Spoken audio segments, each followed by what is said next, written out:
thank you very much for that kind introduction, which I did not write. So I want to put that on the record. But I want to say what a tremendous joy it is to work with Claude on this and many other projects. Indeed, we're very blessed throughout my riding in Parry Sound, Muskoka, to have municipal politicians, civic leaders. I got to say, second to none in terms of their dedication. And Claude is certainly an excellent example of that. I'd also like to commend Chairman John and Christopher for organizing this symposium.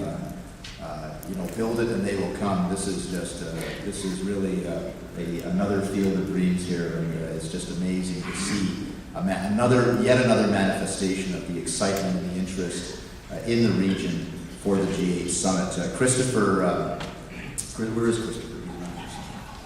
There he is. We have a saying in politics. It's not a very nice saying about people, but sometimes we say it about some people. They never miss an opportunity to miss an opportunity. Christopher never misses an opportunity to seize an opportunity, and he certainly has done that in this case. And every time that I've been involved with Muskoka Futures, I can tell you it's one of the best community futures programs we have. Yeah, certainly in Ontario, and it's wonderful to see them seizing the bull by the horns and really becoming part of this very exciting small business opportunity, tourism opportunity, there's so many different cultural opportunity, environmental opportunity. There's so many different facets to what the G8 Summit can be and should be for our region. We have been brought here this morning with a common purpose. And we share the same high expectations. As has been said already, in 16 months' time, we will host what I am very confident will be the most successful G8 event and summit in the history of those summits. 4 months after the best athletes from around the globe gather in Vancouver for the 2010 Olympic and Paralympic Winter Games, the attention of the world will move from west to east when we welcome the leaders of the world's most powerful nations right here in Muskoka. It'll be our moment to shine, and we will do just that by working together to showcase our region, all aspects of our region, in its best light. Last June, when Prime Minister Harper and I announced that the Deerhurst Resort in Huntsville would host the G8 Summit in 2010, we promised that you could count on us for support, and we will be keeping that word. I got to say, Claude mentioned how I kept doing this little dance about we had a big announcement coming, and Joe Klein, who has been part and parcel of this, of course, is general manager here. I was sworn to absolute secrecy. Just think about, when you're a kid stamping it 3 times with black magic, that amount of secrecy had to be accorded this particular decision by the government. And so I didn't tell anybody. I didn't tell my staff. I didn't tell my wife. I literally told no one. And then I get this call from Joe. And the message was, I got to talk to you about the announcement. I think, oh no, the announcement has got out. How did Joe Klein know that his own resort is going to be the site of the G8? So I sent him this very cross email back saying, I'm not allowed to talk about anything. I don't know what you're talking about. He had to sort of straighten me off the roof and say, relax, it's okay. I put in the bid. It's okay. I am supposed to know.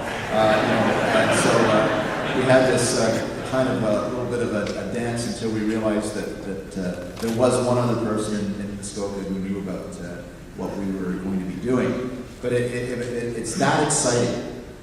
And we shared a little bit more excitement 3 weeks ago when I had the pleasure of announcing on behalf of the government that we were providing a fund of up to $50 million for G8 infrastructure projects. This will help us support new investments in roads, runways, buildings in the region, including the G8 Center right here in Huntsville, to ensure that we are well equipped and prepared to host this prestigious event.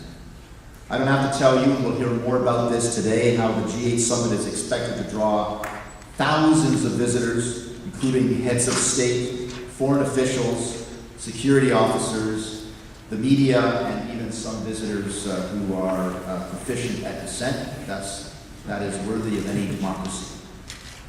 Huntsville, Muskoka, Parry Sound, Muskoka, all of Ontario will benefit from the significant economic activity associated with hosting this landmark gathering. And in addition, the 2010 summit will afford us the opportunity, as has already been said, to introduce or indeed reintroduce the natural beauty of this region to millions of potential tourists through the international media coverage of this event. I had occasion just last week to be in India, and I was in part announcing a new tourism initiative to India. India has a middle class, it's like most countries do. Their middle class is 350 million people, however. So that's a pretty nice market to try to sell to.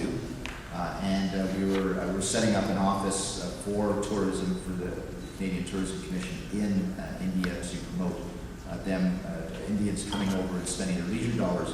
And when I was making the announcements in Mumbai and Delhi, I had behind me a DVD loop playing with scenes of our country. A lot of it, the mountains of British Columbia, a lot of it, Vancouver 2010 related, but we had some shots that were very definitely, to my mind anyway, they looked like Muskoka to me, and a few shots of Toronto and Calgary and Montreal, of course. But what really shone through to me was how mesmerized the audience was. They weren't paying any attention to me. I hope they listened to my words at least. But the natural beauty of our country, and you know better than most that our natural beauty here is the tops of the tops. It is something that we will create a very good impression, and then the welcoming nature of our people here in the region is the icing on the cake.